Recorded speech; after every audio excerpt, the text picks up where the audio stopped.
une humiliation totale. J'ai honte, hein, franchement, j'ai honte. Voilà, M. Macron qui aujourd'hui admet tout ce qu'on lui demande d'admettre.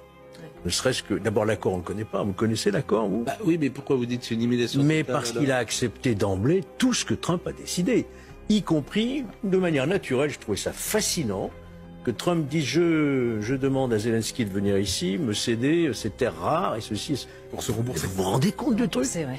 Mais est-ce que on s'habitue à tout là en ce moment, hein. C'est une humiliation. Vous vous rendez compte de l'humiliation pour l'Europe entière? Mesdames, Messieurs, peuple congolais, chers membres de la diaspora, individuellement et collectivement, du nord au sud, de l'est à l'ouest et au centre, tant au niveau citoyen qu'intellectuel, politique, militaire, religieux et ou spirituel, je vous informe qu'être citoyen, c'est d'être informé. Et pourquoi? C'est parce que l'ignorance est la pire des souffrances. Le savoir et les connaissances vous libèrent. Et pour info, voici l'un des cas d'école du monde des causes et des conséquences étudiées en physique quantique. Ou plutôt, les mêmes causes provoquent souvent les mêmes effets.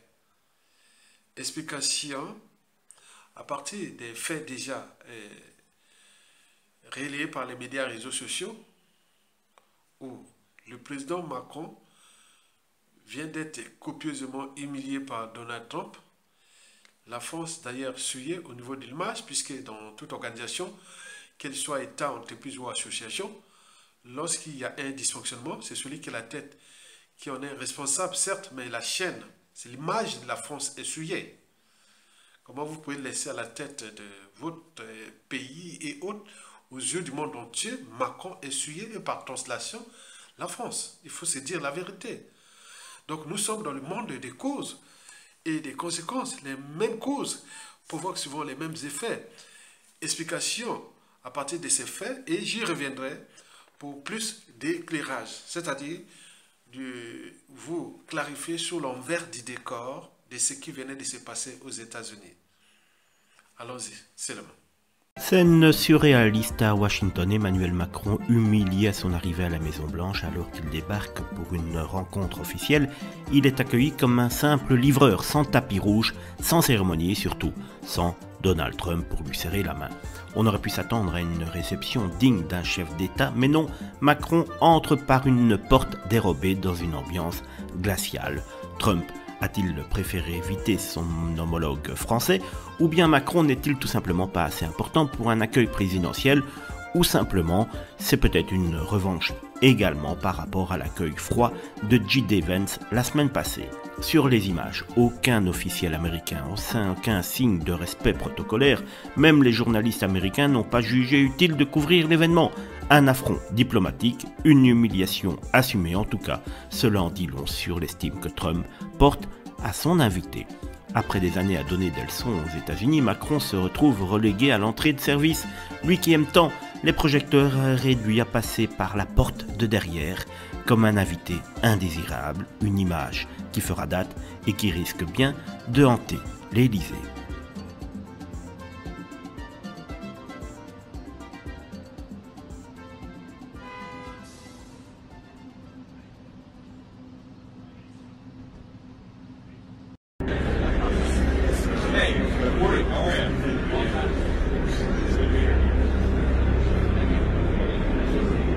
Dans un moment embarrassant, Macron ignore le Premier ministre indien Narendra Modi. Une situation qualifiée de très étrange et déroutante, le président français Emmanuel Macron ignore le Premier ministre indien Narendra Modi, qui lui a tendu la main pour lui serrer la main, lors du sommet sur l'intelligence artificielle à Paris. Dans une scène qui a suscité le mécontentement des militants sur les réseaux sociaux. Cela a provoqué une grande colère en Inde. Après que les caméras ont filmé le président français Emmanuel Macron ignorant la poignée de main de Narendra Modi, le Premier ministre indien. Ce qui a fait dire aux Indiens que c'était intentionnel, lors de sa participation à l'accueil du sommet sur l'intelligence artificielle à Paris mardi.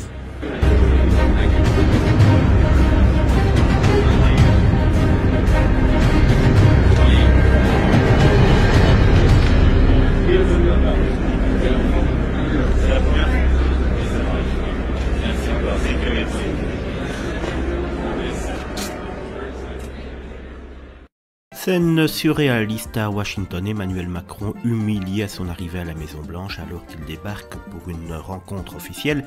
Il est accueilli comme un simple livreur, sans tapis rouge, sans cérémonie et surtout sans Donald Trump pour lui serrer la main. On aurait pu s'attendre à une réception digne d'un chef d'État, mais non, Macron entre par une porte dérobée dans une ambiance glaciale. Trump a-t-il préféré éviter son homologue français, ou bien Macron n'est-il tout simplement pas assez important pour un accueil présidentiel, ou simplement c'est peut-être une revanche également par rapport à l'accueil froid de J.D. Vance la semaine passée.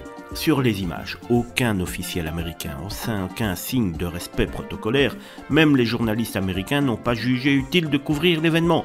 Un affront diplomatique, une humiliation assumée en tout cas, cela en dit long sur l'estime que Trump porte à son invité.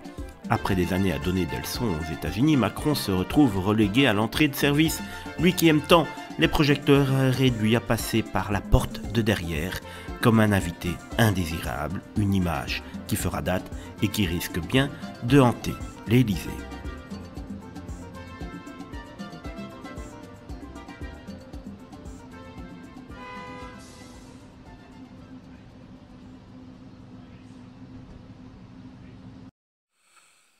De ce qui précède, voici pour vous l'envers du décor ou du côté invisible de cette humiliation. En effet, tout commença le 13 février 2025 à Paris lors du sommet sur l'intelligence artificielle où le président Emmanuel Macron avait humilié d'un côté le vice-président des États-Unis, M. J.D. Vance, et de l'autre côté le premier ministre indien, M. Narendra Modi. Or, la femme du vice-président américain, M. J.D. Vance, est d'origine indienne. Vous savez que dans la chanson, quand la femme se fâche du défunt Hilarion Nguema, quand la femme se fâche, ben oui, là on est dans le cas d'école, et quand la femme se fâche, cette femme-là qui est la femme du vice-président américain, qui est d'origine indienne, elle fut doublement humiliée aussi, elle. D'un côté son mari et de l'autre côté le premier ministre qui représente le pays de ses origines. Donc il fallait faire quelque chose. Donc tout s'est passé là-bas. On se mêle cette femme, plus le premier ministre indien, plus son mari, le vice-président des États-Unis, la coupe était pleine. Et en plus, Macron a des soucis avec Poutine.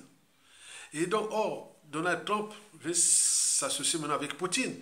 Donc, tout ça là. Donc, c'est là où ça a été décidé. La femme du vice-président américain, qui est d'origine indienne ou indo-pakistanaise, voilà, et qu'on a essuyé le premier ministre de là-bas, et puis son mari, et Macron a des soucis avec Poutine. Donc tout cet ensemble-là, le premier ministre indien, c'est aussi les BRICS avec Poutine, et tout a été fait. Donc Macron était déjà dans la nasse. Donc on l'a humilié copieusement. Donc il y a eu des officines qui ont dit, bon, il faut trouver quelque chose. Donc on l'a humilié là-bas aux États-Unis. Ce n'est pas encore terminé, puisqu'il y a encore l'Inde, il y a encore la Russie, il y a beaucoup de choses qui vont arriver.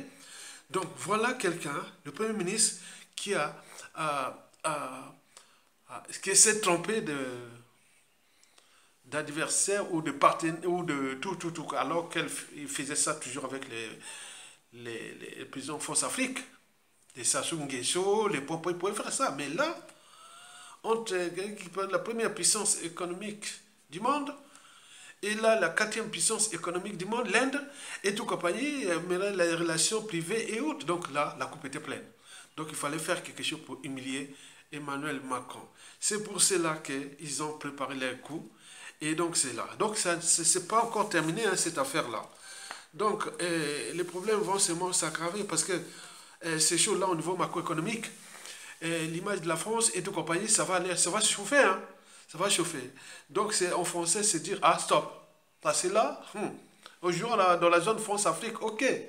Mais là, ils ont trouvé les gros morceaux. Et là, c'est pas encore terminé. Je suis sûr qu'il y a encore d'autres conséquences et dégâts à venir. Pour terminer, nous avions appris à travers les réseaux du dictateur Denis Sassou Nguesso, à travers sa page YouTube, que Donald Trump félicite Sassou Nguesso comme l'homme de la paix en Afrique. Vous imaginez comment c'est pas possible. Sassou Nguesso, vraiment une eau d'humanité qui est la caractéristique physique. C'est des gens qui ont perdu le sens de la raison, de l'esprit critique, de la liberté, la dignité, la conscience, la morale, l'éthique qui va avec le droit et la morale, tout. Une eau d'humanité qui est la caractéristique physique. Donc, Macron doit inviter Sassou Nguesso pour l'humilier. Là, ça peut passer, mais là, il est tombé sur des gros morceaux de ce monde. Non, ça ne va pas continuer comme ça. Donc, vous avez vu là, quelque part, que entre les gros poissons, il ne faut pas blaguer. Hein. Donc, la France va avoir des difficultés graves. Et à cause du comportement de son chef, puisque dans toute organisation, quand il soit État, entreprise ou association, lorsqu'il y a un dysfonctionnement, c'est celui qui a la tête qui en est responsable. Le poisson pourrit toujours par la tête. Et là, toute la chaîne des responsabilités, l'image de la France à travers le monde et tout son compagnie, vraiment c'est souillé. Vous avez vu en Afrique et notamment en République démocratique du Congo, où Macron soutient Kagame. Or, Kagame, c'est le M23. Macron, donc M23. Donc, les crimes contre l'humanité et tout compagnie. Donc, la France avait son précaré, France-Afrique. Mais là, il est en lambeau. Et tous ces requins-là, que ce soit la Chine, que ce soit les États-Unis, que ce soit la Russie, l'Inde, ils vont fracasser les intérêts France-Afrique en Afrique. Et la France sans l'Afrique, vous allez comprendre. Donc, ça promet. Likez, partagez et soutenez la résistance. Tokolonga. Seule la lutte est libère.